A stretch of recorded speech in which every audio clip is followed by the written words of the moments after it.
Bonjour. Après l'accession à la déesse Nout et les formules numéro 1 à 22, nous allons aborder un nouveau chapitre, le rituel de l'offrande.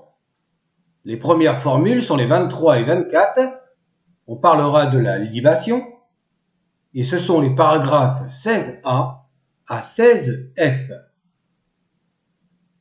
À noter que les formules numéro 23 et 24 ont été regroupées en une seule, et la plus complète est celle du roi Ounas. Osiris, saisis tous ceux qui détestent Ounas, qui déshonorent son nom. Thoth, pars, saisis-le pour Osiris. Amène celui qui déshonore le nom d'Ounas. Et mets-le dans ta main. Parole à prononcer 4 fois. Ne te sépare pas de lui. Fais attention. Ne te sépare pas de lui.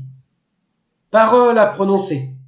Thoth, va et saisis l'ennemi de Net, celui d'Osiris. Une libation. Et voilà, c'est fini. On va passer maintenant aux notes. La note numéro 18. L'expression égyptienne pour le verbe déshonorer est Medwi Emrenef Ju. Littéralement, cela se traduit par parler contre son nom en mal. Les versions des rois Téti, Mérenrê Ier, Pépi I et Pépi II, et des reines Net et Hippout II sont très fragmentaires. Dans le paragraphe 16b, à la place du pronom suffixe, il est mentionné le nom du roi Ounas, reine N Ounis. Dans la version du roi Mérenrê Ier, on trouve M reine N Nessou Djou, avec le mot roi. Note numéro 19. Dans le paragraphe 16c, nous avons à nouveau l'indication qu'il faut prononcer cette parole 4 fois. La traduction la plus exacte est « fasse que tu ne sois pas être séparé de lui ». C'est la structure Sedjemouf. C'est juste pour faire un point grammatical. Ce n'est donc pas de l'impératif à proprement parler, les traductions seront toujours différentes. On l'a répété inlassablement 2 fois, c'est selon le contexte et on continuera ad vitam aeternam. La version du paragraphe 16d avec le roi Pépi II place le pronom suffixe après le verbe. M sefereru ek imef. Passons maintenant à la note numéro 20. Les paragraphes 16e et f indiquent la version dans la pyramide de la reine Net. À la fin de cette version, nous avons le mot Setch, qui est écrit sans déterminatif, dû à la cassure du texte.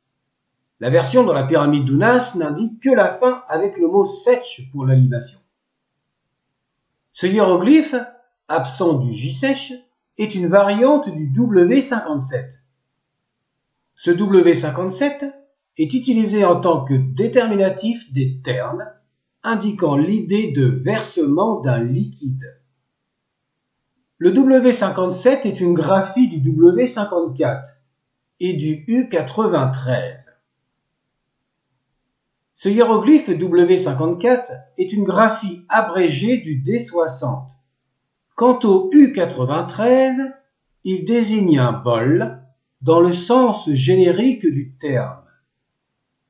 Il sert à déterminer des récipients et des contenants. Il ne doit pas être confondu avec le hiéroglyphe V30 qui est fréquemment utilisé pour l'intégralité Neb, ou alors la traduction du mot maître, seigneur. Justement, nous avons parlé du U93 dans la vidéo 28 en le confondant avec le V30 à la fin de la vidéo.